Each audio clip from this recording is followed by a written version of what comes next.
We're thankful for your continued viewership. Before we begin, tell us, where in the world are you watching from? We love knowing our global reach. Now, let's dive into today's story.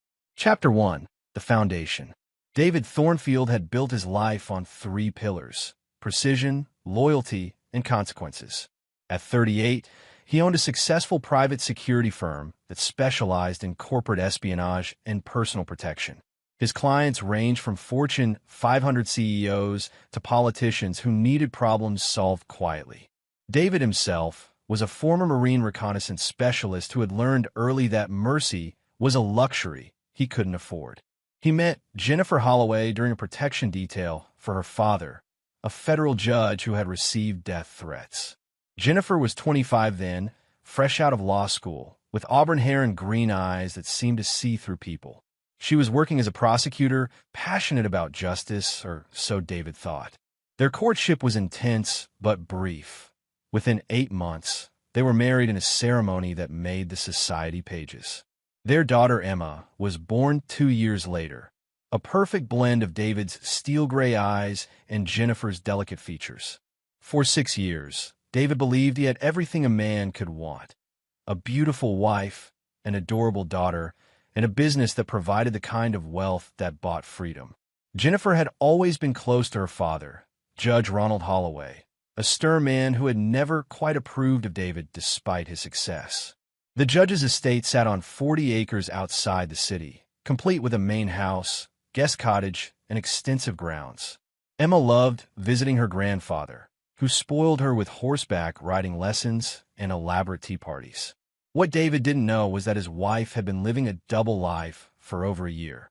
Dr. Trevor Mansfield, a surgeon at the city's premier hospital, had been more than just the family physician. He was Jennifer's lover, her escape from what she had grown to see as the suffocating intensity of her marriage to a man who measured everything in terms of loyalty and betrayal. Trevor was everything David wasn't: smooth where David was rough, charming where David was direct, sympathetic where David was pragmatic. He was also married to Patricia Mansfield, a socialite who spent her time organizing charity galas and had no idea her husband was planning to leave her for Jennifer. The affair had started innocently enough during Emma's routine checkup. Jennifer had complained about feeling overwhelmed, and Trevor had suggested private sessions to discuss her stress. Those sessions moved from his office to hotel rooms, from professional sympathy to passionate embraces. For Jennifer, it felt like awakening from a long sleep. David's business had taught him to read people, to spot deception and track behavioral patterns. But love, he discovered, was the perfect blind spot. The woman who shared his bed, who kissed him goodbye each morning, who attended his business dinners with perfect poise, had become a stranger wearing his wife's face. The plan Jennifer and Trevor had hatched was elegant in its simplicity. Jennifer would file for divorce, claiming irreconcilable differences. With her father's connections and Trevor's substantial income, she would seek primary custody of Emma. They would start fresh, perhaps in another state where Trevor could establish a new practice. Neither of them understood that David Thornfield wasn't the type of man who simply accepted loss. In his world, betrayal wasn't just personal, it was a declaration of war. Chapter 2, The Discovery. The call came on a Tuesday afternoon while David was reviewing security protocols for a new client. Jennifer's voice was strained, almost panicked. "David, you need to come to the hospital. It's Emma." The drive to St. Catherine's Hospital took 12 minutes, though David's mind processed a dozen scenarios in that time. He found Jennifer in the pediatric ward's waiting room, her face pale, her hands trembling as she clutched a coffee cup. "What happened?" David's voice carried the controlled calm he used in crisis situations. "She fell down the stairs at Dad's house. The bruises on her back, they look worse than they are, but I wanted to make sure she didn't have internal injuries." David studied his wife's face, noting the way her eyes didn't quite meet his, the slight tension in her shoulders. Something felt off, but his concern for Emma overrode his suspicions. Dr. Trevor Mansfield appeared in the doorway, his expression professionally concerned. "Mr. and Mrs. Thornfield? I'm Dr. Mansfield. I've been examining Emma." David shook the man's hand, noting the firm grip and direct gaze. He seemed competent, trustworthy. How is she? She's going to be fine. No broken bones, no internal bleeding. The bruising is consistent with a fall downstairs, though quite extensive. Children are remarkably resilient. As they spoke, David caught something in the way Trevor's eyes lingered on Jennifer, the barely perceptible softening of his expression when he addressed her. It was subtle, the kind of detail most people would miss, but David had spent years learning to read micro-expressions and body language. "Can we see her?" Jennifer asked. "Of course. She's been asking for both of you." Emma was sitting up in the hospital bed, looking small against the white sheets. Her back was covered with dark bruises that made David's chest tighten with protective fury. "Daddy," she reached for him, and he gathered her carefully in his arms. "Hey, princess, how are you feeling?" "It hurts, but the doctor said I'm brave." She looked proudly at Trevor, who smiled warmly. "That's right. You're one of the bravest patients I've ever had." David spent the next hour with his daughter, listening to her recount the fall, watching her interact with the medical staff. Something nagged at him about the whole situation, but he couldn't pinpoint what. It was when they were preparing to leave that Dr. Mansfield pulled him aside privately. "Mr. Thornfield, I need to speak with you about something sensitive." Trevor's voice dropped to a whisper. "The bruising pattern on Emma's back. While it could be from a fall, there are some aspects that concern me." David's blood chilled. "What are you saying?" "I'm saying that as a mandatory reporter, I have obligations. But I also understand that sometimes children get hurt in ways that appear suspicious, but are actually innocent. I wanted to discuss this with you first, as her father."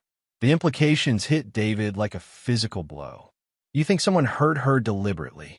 I think we need to be very careful about who has access to her until we understand exactly what happened." David looked across the room at Jennifer, who was helping Emma put on her shoes. His wife caught his gaze and smiled, the same loving smile she'd given him thousands of times.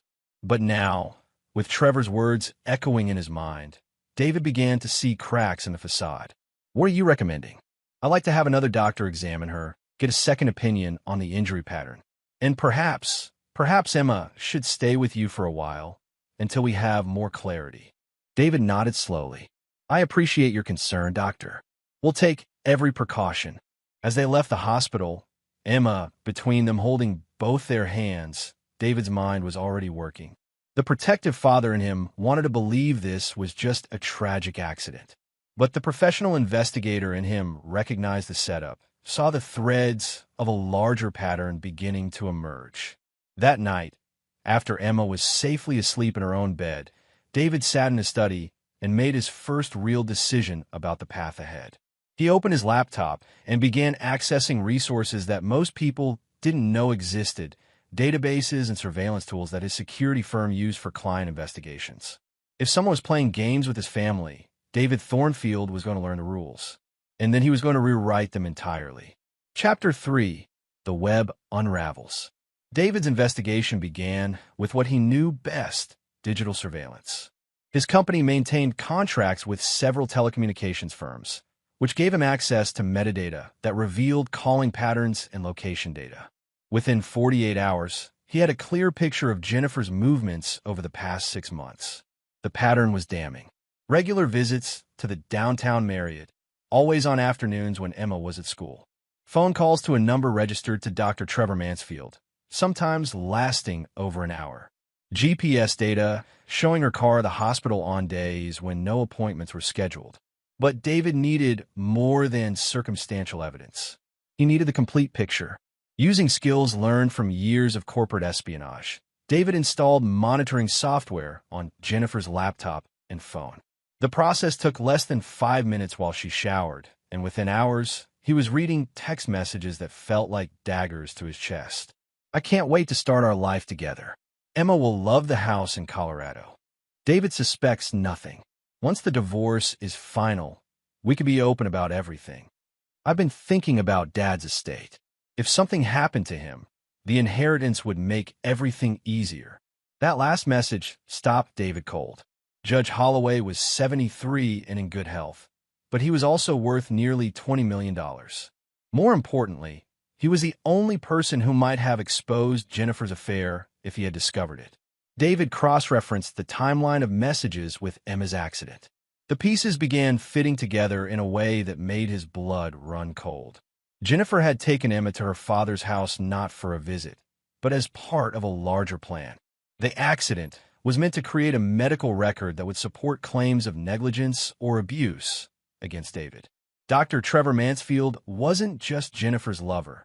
He was her co-conspirator. His concern about the injury pattern was designed to plant seeds of suspicion against David in official records. If Child Protective Services became involved, Jennifer would have documented evidence of her concerns about her daughter's safety with her father. The plan was diabolical in its simplicity. Create evidence of David's unfitness as a father, file for divorce with adultery claims to put him on the defensive, and walk away with custody, alimony, and eventually a share of Judge Holloway's estate when Trevor's medical expertise proved useful in hastening the old man's demise. David had seen corporate espionage and political dirty tricks, but this felt personal in a way that ignited something primal in his character. They weren't just stealing money or information. They were trying to steal his daughter and frame him as an abuser. That evening, David maintained perfect normalcy. He helped Emma with her homework, listened to Jennifer talk about her day at the prosecutor's office, where she was probably planning to quit once the divorce proceedings began, and made love to his wife with the same passion he always had. Jennifer noticed nothing different. She fell asleep in his arms, probably dreaming of her new life with Trevor while David stared at the ceiling, planning her destruction. The next morning, David made a series of phone calls. His security firm had contacts in law enforcement, private investigation, and what some might call the gray areas between legal and illegal problem solving. By noon, he had a team assembled. Marcus Kane was a former DEA agent who specialized in long-term surveillance. Patricia Wolf was a forensic accountant who could trace financial irregularities through the most complex corporate structures. And Samuel Rodriguez was what polite society called a security consultant, a man who solved problems that couldn't be addressed through official channels. I need complete profiles on Dr. Trevor Mansfield and his financial situation, David told them during their meeting at his office. I need to know every detail of his marriage, his practice, his habits, and his vulnerabilities. What's the timeline? Marcus asked. I want everything within a week.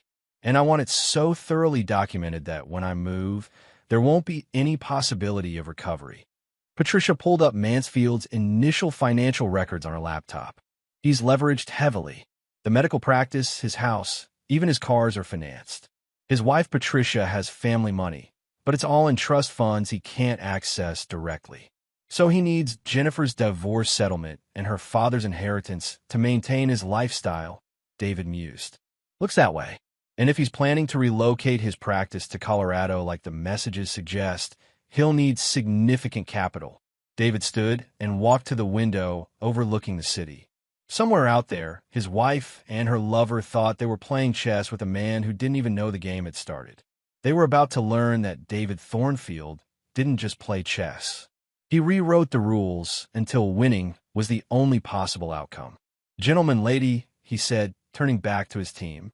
Let's begin. Chapter 4. The Hunter Becomes the Hunted. David's plan required patience, precision, and the kind of orchestrated manipulation that he had perfected in the corporate world. But this time, the stakes were personal, and failure wasn't an option. The first phase involved establishing Trevor Mansfield's true character. David knew that men who would use a child as a pawn in their schemes usually had other moral compromises in their past. Marcus Kane's surveillance revealed that Trevor had a pattern: expensive tastes, gambling debts carefully hidden from his wife Patricia, and a history of manipulating wealthy female patients into personal relationships. He's done this before, Marcus reported during their second meeting. 3 times in the past decade. Always married women, always wealthy, always ended when he extracted maximum financial benefit. Patricia Wolf had been equally thorough. His medical practice is drowning in debt. He's borrowed against equipment, delayed payments to staff, and his malpractice insurance is 6 months behind. If Patricia's family money wasn't covering his house payments, he'd be bankrupt. But the most interesting discovery came from Samuel Rodriguez, whose methods David preferred not to examine too closely. Mansfield has been prescribing unnecessary medications to elderly patients and selling the excess on the black market. Small amounts, nothing that would trigger official scrutiny, but enough to generate significant cash. David absorbed this information with the cold satisfaction of a predator circling wounded prey. Trevor Mansfield wasn't just an adulterer. He was a criminal who had been using his medical practice to fund his lifestyle while planning to destroy David's family. What about his relationship with my wife? They meet twice a week at the downtown Marriott, room 1247. They've been planning the divorce timeline for months. According to their conversations, Jennifer is supposed to file papers next week, immediately after they create another incident involving Emma. The blood drained from David's face. Another incident? They're planning to claim you've been violent with both Jennifer and Emma. Mansfield has been coaching her on how to create believable injuries that would support her claims. David's hands clenched into fists. The idea of anyone using his daughter as a prop in their scheme triggered a rage that he struggled to contain. But rage was a tool, and David had learned long ago how to channel his emotions into effective action. I need you to document everything. Every meeting, every conversation, every plan they make. I want evidence that will not only destroy them legally, but make them understand the consequences of threatening my family. The second phase of David's plan required him to become an actor in his own home. He continued his normal routine, maintained his loving relationship with Emma, and showed no signs of suspicion toward Jennifer. But now every conversation was calculated, every gesture designed to gather more information about their timeline. Emma's teacher wants to schedule a parent conference next week. Jennifer mentioned over dinner. Maybe you can handle it? I've been so busy with the Morrison case. David recognized the lie immediately. The Morrison case had been closed 2 weeks ago, and Jennifer's distraction had nothing to do with work. She was probably planning to be with Trevor during the scheduled conference. Of course. Which day works best? Thursday afternoon would be perfect. Thursday afternoon was when their incident was supposed to occur, according to Marcus's surveillance. David smiled warmly at his wife, the same loving expression he'd worn throughout their marriage. I'll make sure my schedule is clear. That night, David lay awake listening to Jennifer breathe beside him, planning her destruction with the same methodical precision he brought to corporate takeovers. She had made one crucial error in her planning. She had underestimated the man she was betraying. David Thornfield wasn't just successful because he was smart or ruthless. He was successful because he understood that in any conflict, the person who controls the information controls the outcome. And Jennifer had just handed him complete control over the battlefield. The next morning, David made another series of calls. This time, he reached out to contacts in family court, child protective services, and the state medical board. Not to file complaints, but to understand exactly how their systems worked and how they could be manipulated. By the end of the week, David had a complete picture of his opponent's plan and a counter-strategy that would not only defeat them, but ensure they faced consequences that would last the rest of their lives. Jennifer thought she was married to a successful businessman who trusted her completely. She was about to discover that she had been living with a man who could orchestrate the systematic destruction of anyone who threatened his family. The war was about to begin, and David intended to win it so decisively that no one would ever dare threaten what he valued again. Chapter 5. The Trap is Set. Thursday morning arrived with the crisp clarity of autumn, and David woke with the focused energy of a man about to execute a plan months in the making. Every detail had been orchestrated, every contingency planned, every escape route closed. Jennifer kissed him goodbye with the same affection she'd shown throughout their marriage, never suspecting that her husband knew exactly where she was going and what she intended to do. I'll probably be late tonight, she said, adjusting her prosecutor's badge on her jacket lapel.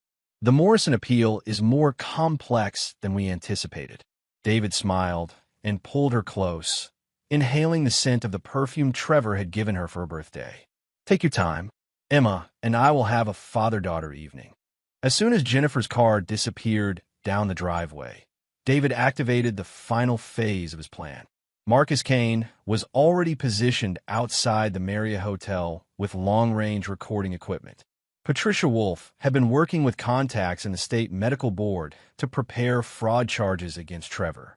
And Samuel Rodriguez was handling the aspects of David's revenge that required a more direct approach.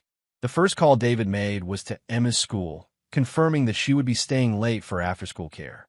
His daughter would be completely safe and accounted for during everything that followed. The second call was to his attorney, Richard Blackwell, a man who specialized in high-stakes divorce cases and had a reputation for protecting his clients' interests by any means necessary. "Richard, it's time. I need you to file the papers we discussed." "Are you certain about the timing, David? Once we move, there's no going back." "I'm certain. They think they're setting me up. Instead, they're walking into a trap that will destroy them both." The third call was to Judge Patricia Hendricks, a family court judge who owed David a favor from a previous security consultation. "Patricia, I need to schedule an emergency hearing regarding my daughter's safety. I have evidence of planned abuse and manipulation that requires immediate intervention." By noon, David had set in motion a series of events that would unfold with mechanical precision. Jennifer and Trevor thought they were the hunters, but they were about to become prey in a game where David controlled every move. At 2:30 p.m., Jennifer arrived at the Marriott Hotel, unaware that every step was being recorded. Trevor was waiting in room 1247, equally oblivious to the surveillance equipment that Marcus had installed during the hotel's staff shift change. Their conversation, captured in high-definition audio and video, was exactly what David had expected. "Are you ready for this?" Trevor asked, his hands gently touching the fake bruises that makeup had created on Jennifer's arms. "I'm scared," Jennifer admitted. "What if David fights the custody claim? He won't have a choice. Once we document his pattern of abuse, the court will have to protect Emma. And with your father's influence, we'll have support throughout the legal system." "What about the money?" "David's business accounts are protected by corporate structures." Trevor smiled confidently. "That's why we need the life insurance. Once the divorce creates financial pressure and he becomes desperate, accidents happen, especially to men who take risks in their line of work." David watched the live stream on his phone, his expression never changing even as his wife discussed his murder with clinical detachment. He had known Jennifer was capable of betrayal, but the casual way she planned his death revealed a level of evil that surprised even him. At 3:15 p.m., David called 911 to report a domestic violence incident at his home address. When police arrived, they found Jennifer's car in the driveway. David had driven it back from the hotel parking lot, and signs of struggle in the living room that David had carefully staged. "My wife called me at work, screaming that someone had broken in," David told the responding officers. "When I got here, she was gone. Her car is here, but she's not answering her phone." The officers took the report seriously, especially when David mentioned that his 6-year-old daughter had recently been injured in a suspicious accident at her grandfather's house. At 4 p.m., while police were processing the fake crime scene, Jennifer and Trevor were arrested at the hotel by federal agents on charges of conspiracy to commit fraud, insurance fraud, and conspiracy to commit murder. The evidence was overwhelming.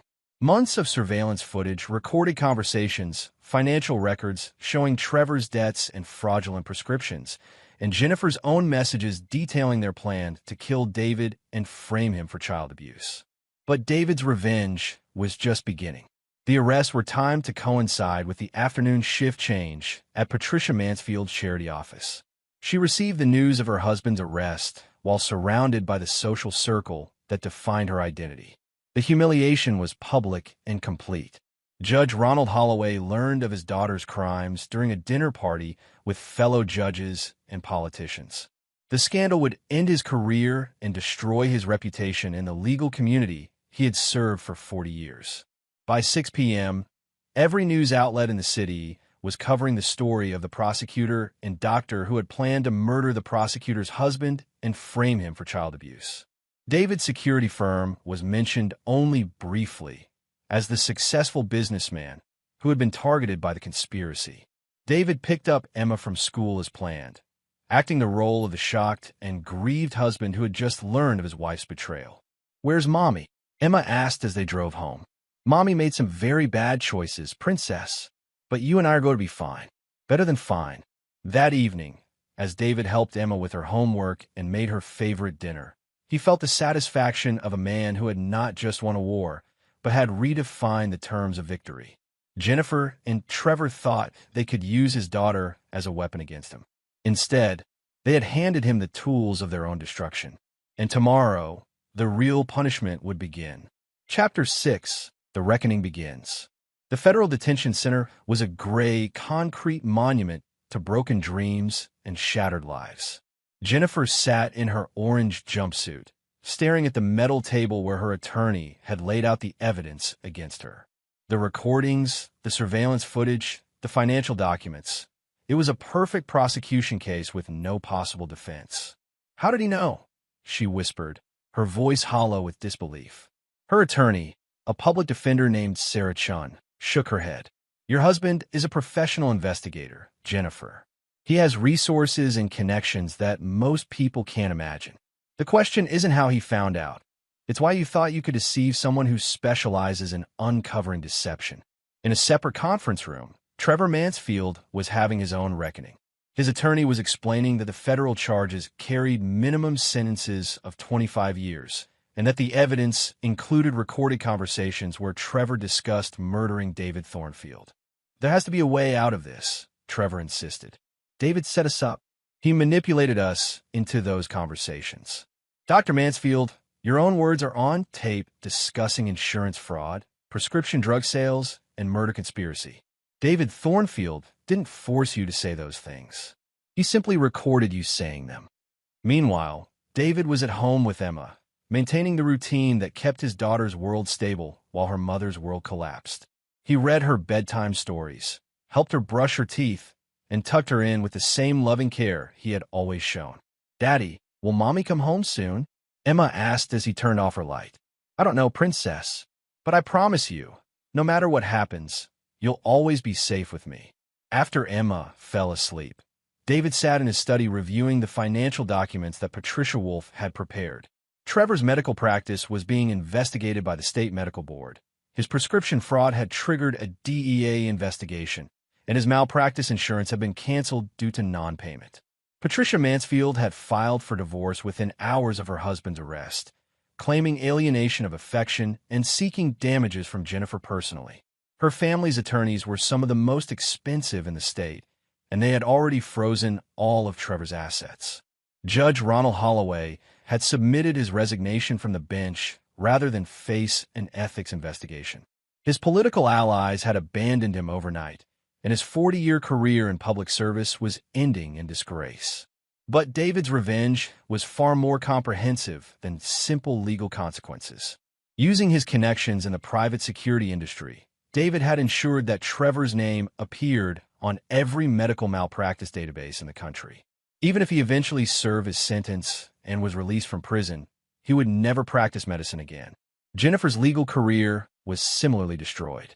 Her law license was suspended pending the outcome of her criminal trial, and every case she had prosecuted was being reviewed for potential misconduct.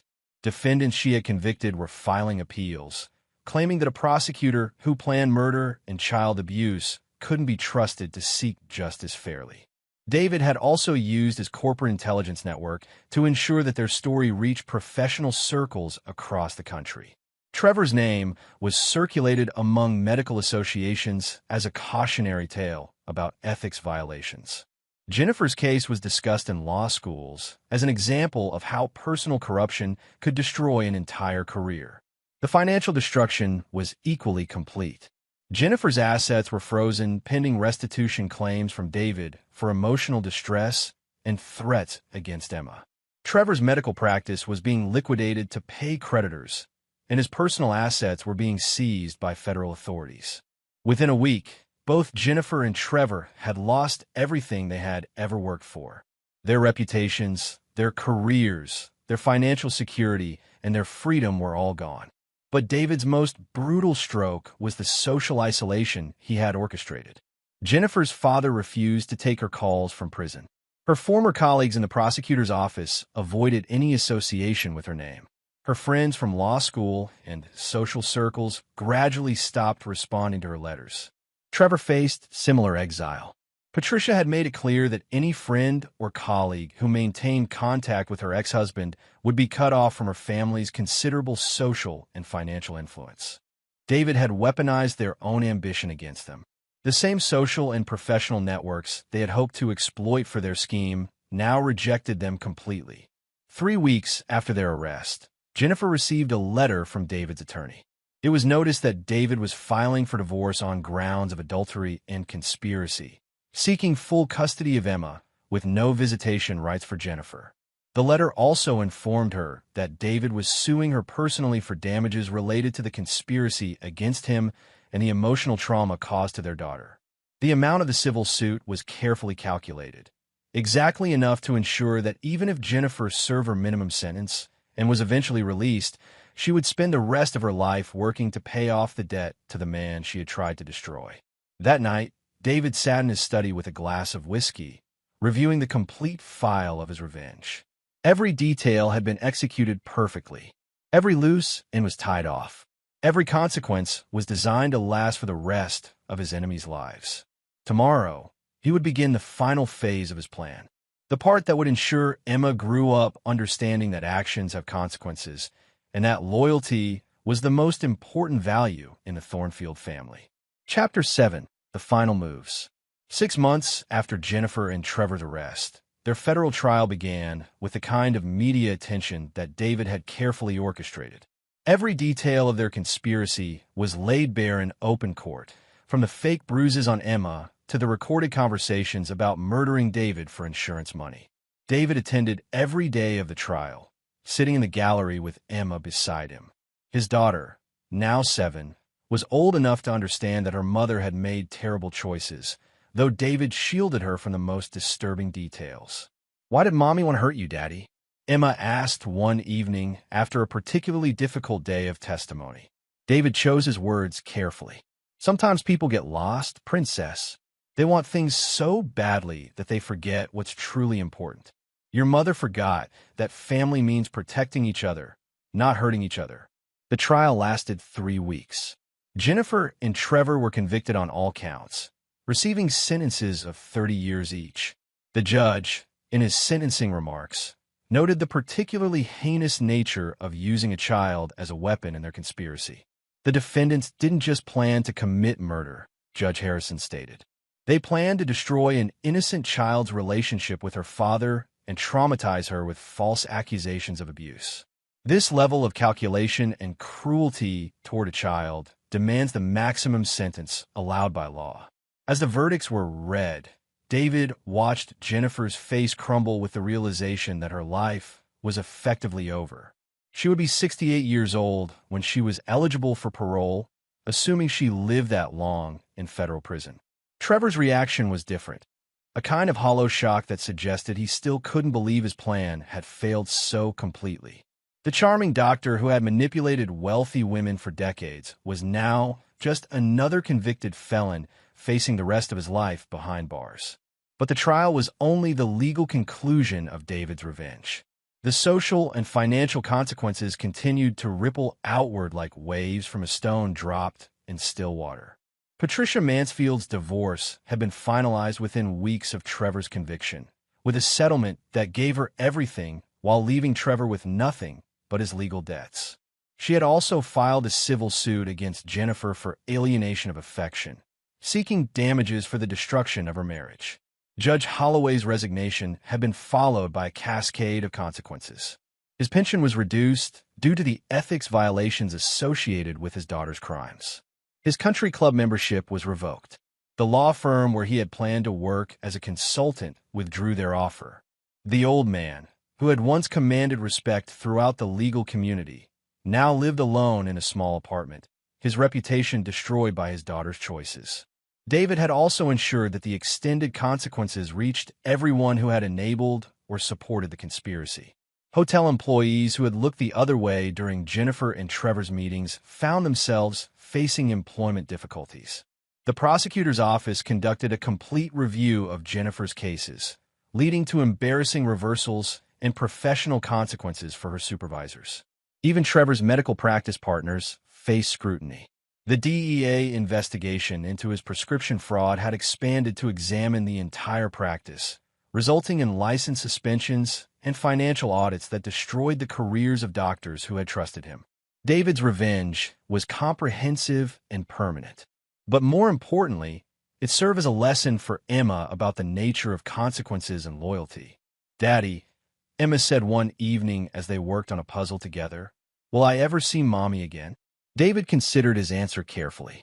Emma was young, but she was intelligent enough to understand truth when it was presented appropriately. "Someday, when you're older, you might choose to visit her in prison if you want to. But she made choices that hurt our family, and actions have consequences. The most important thing for you to remember is that loyalty works both ways. People who are loyal to you deserve your loyalty in return, and people who betray you don't deserve forgiveness." Emma nodded solemnly, her young mind processing the lesson that would shape her understanding of relationships for the rest of her life. That night, David received a letter from Jennifer's attorney. She was requesting permission to write letters to Emma, claiming that maintaining some connection with her mother would be beneficial for the child's development.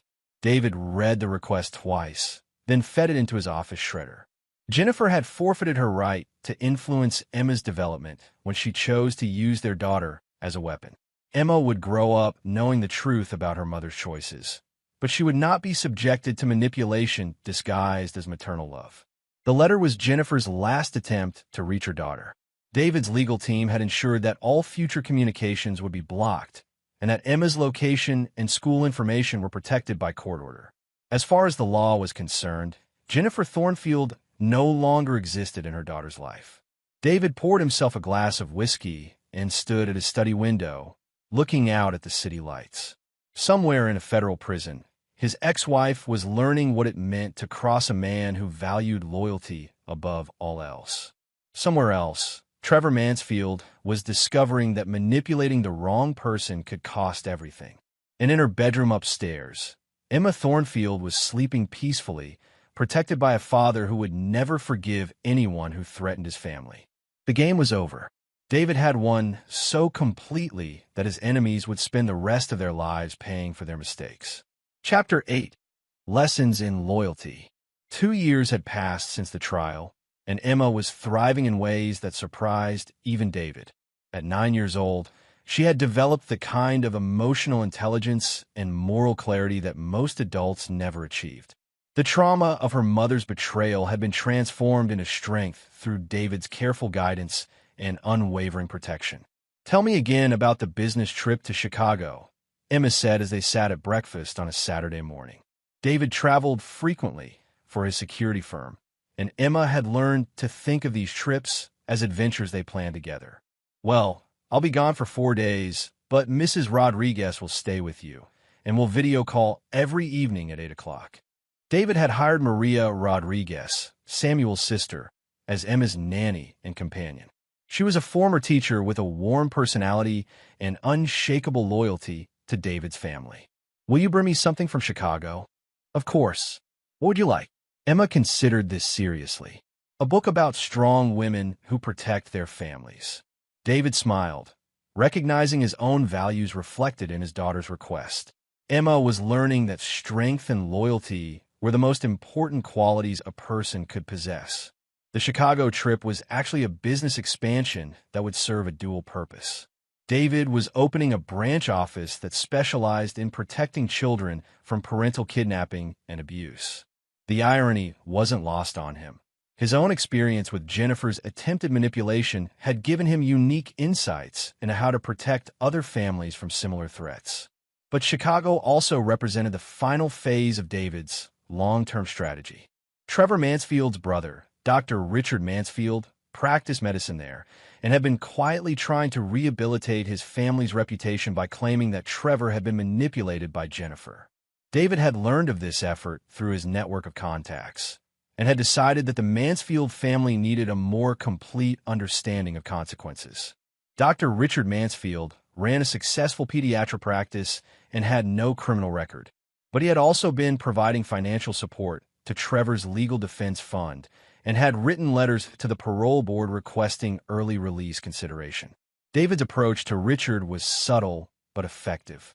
Using his connections in the medical insurance industry, David arranged for Richard's practice to face a series of audits and reviews that would gradually make his business unsustainable. Nothing illegal, nothing that could be traced back to David directly. Just the kind of regulatory pressure and bureaucratic obstacles that could destroy a medical practice over time. Richard Mansfield would spend years fighting to save his career, never quite understanding why every aspect of his professional life had become so difficult.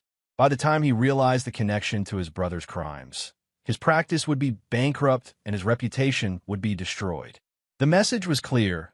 Loyalty to David's enemies would not be tolerated, even from family members who hadn't been directly involved in the original conspiracy.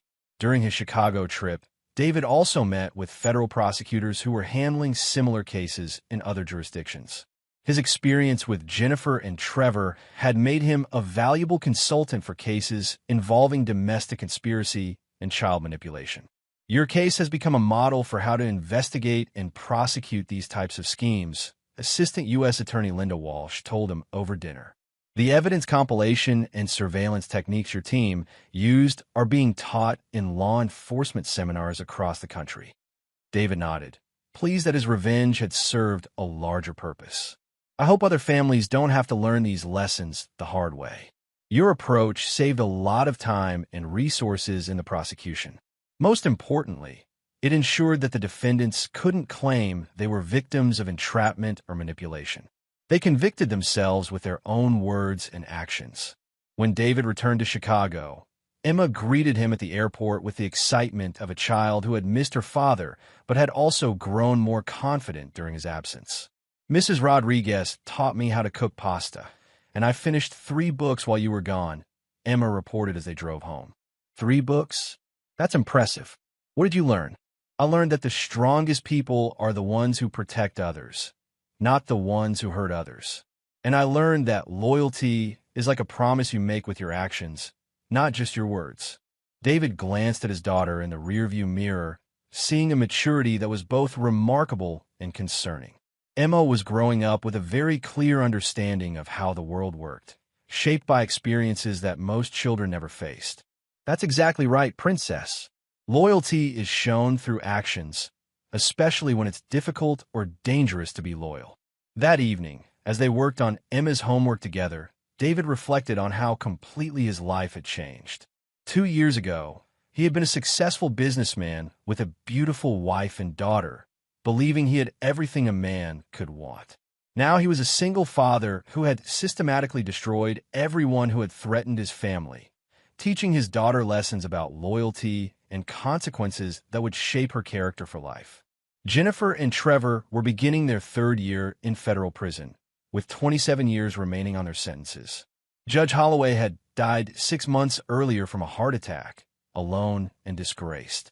Richard Mansfield's medical practice was facing its 4th regulatory audit in 18 months. The ripple effects of David's revenge continued to spread, touching everyone who had been connected to the conspiracy or who had supported his enemies afterward. But more importantly, Emma was growing up strong, confident, and clear about the difference between right and wrong. She understood that actions had consequences, that loyalty was earned through behavior, and that people who threatened families deserved no mercy. David had built a legacy that would last far beyond the prison sentences of his enemies. He had raised a daughter who would never tolerate betrayal and would never underestimate the importance of protecting those she loved. The lesson was complete, and the future was secure. Chapter 9. The Unforgiving Legacy.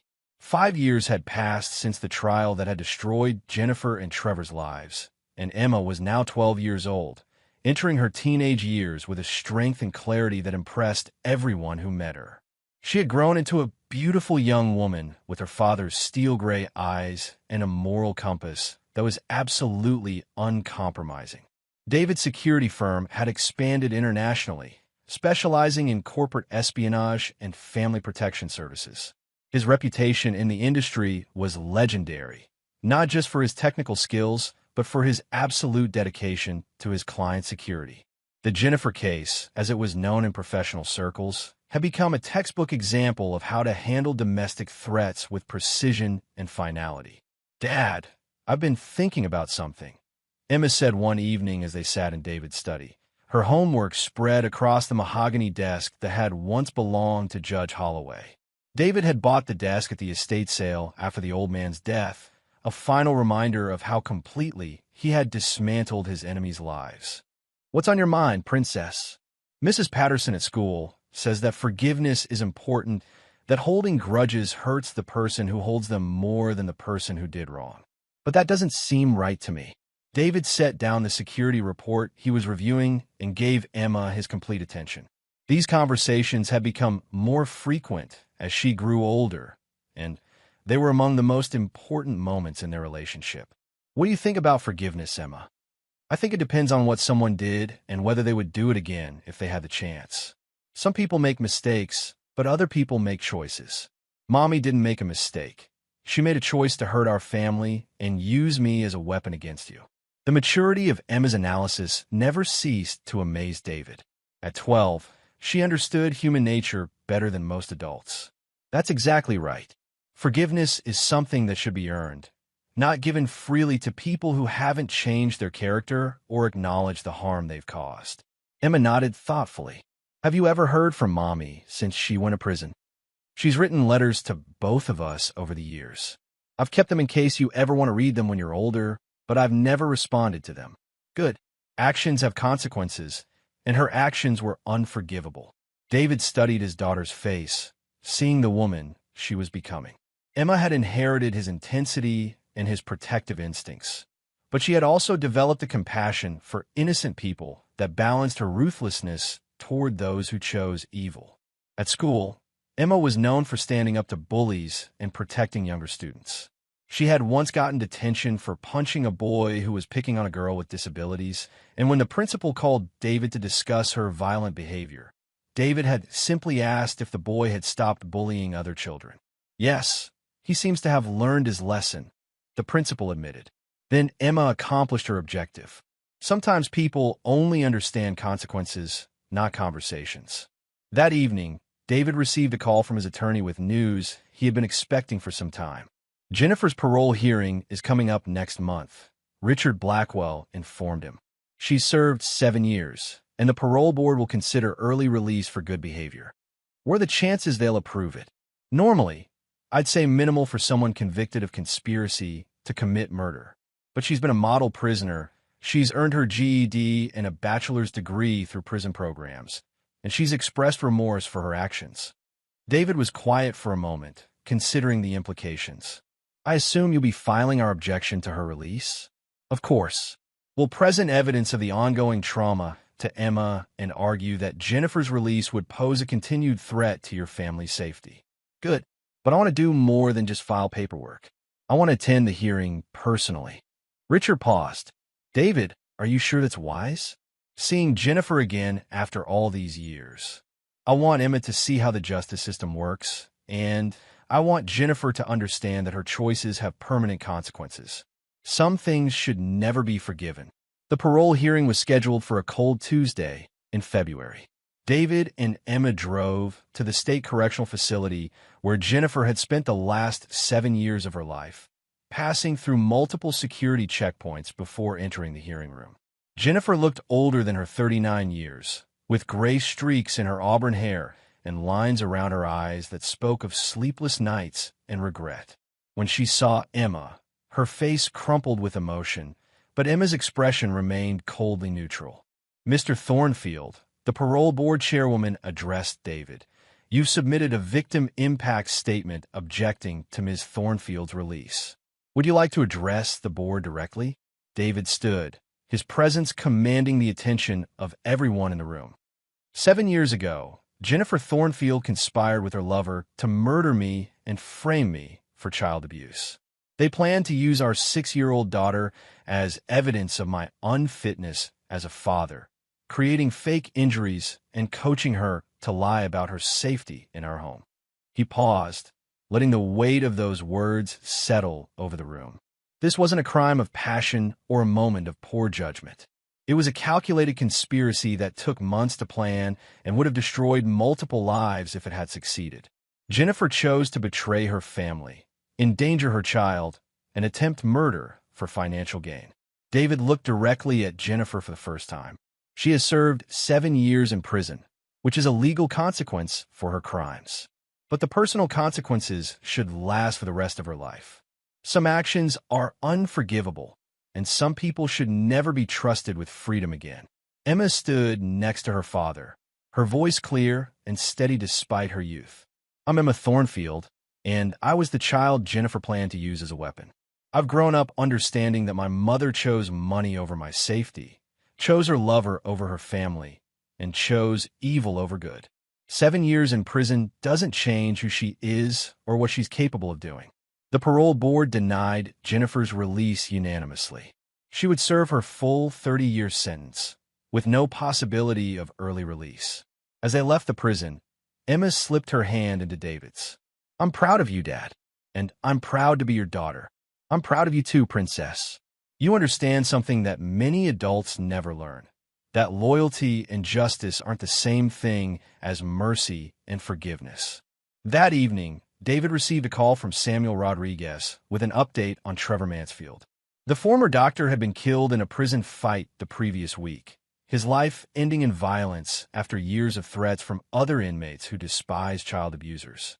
David felt no satisfaction at the news, only a sense of completion.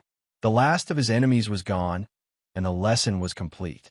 Emma grew up to become a federal prosecutor like her mother had once been, but with an unshakable moral compass and a reputation for protecting children and families from predators. She never married, choosing instead to dedicate her life to justice and protecting the innocent. David remained the head of his security empire until his death at 78. Surrounded by a family of loyal employees and friends who had learned that David Thornfield protection was absolute, but his revenge was eternal. The Thornfield name became synonymous with loyalty, protection, and uncompromising consequences for those who threatened families. Emma's children and grandchildren grew up understanding that some people earned forgiveness through their actions, while others earned only justice. And in federal prison, Jennifer Thornfield served every day of her 30-year sentence, dying alone and forgotten, a cautionary tale about the consequences of betraying a man who never forgave and never forgot. David Thornfield had built a legacy that would last for generations, that loyalty was sacred, that betrayal was unforgivable, and that some people deserved no mercy because they had shown none to others. The lesson was eternal, and the family was protected forever. And there you have it. Another story comes to an end. What did you think? I'd love to hear your thoughts in the comments below. If you enjoy this story, consider joining our community by subscribing. It means the world to us. For more stories like this one, check out the recommended videos on screen. And I'll see you there.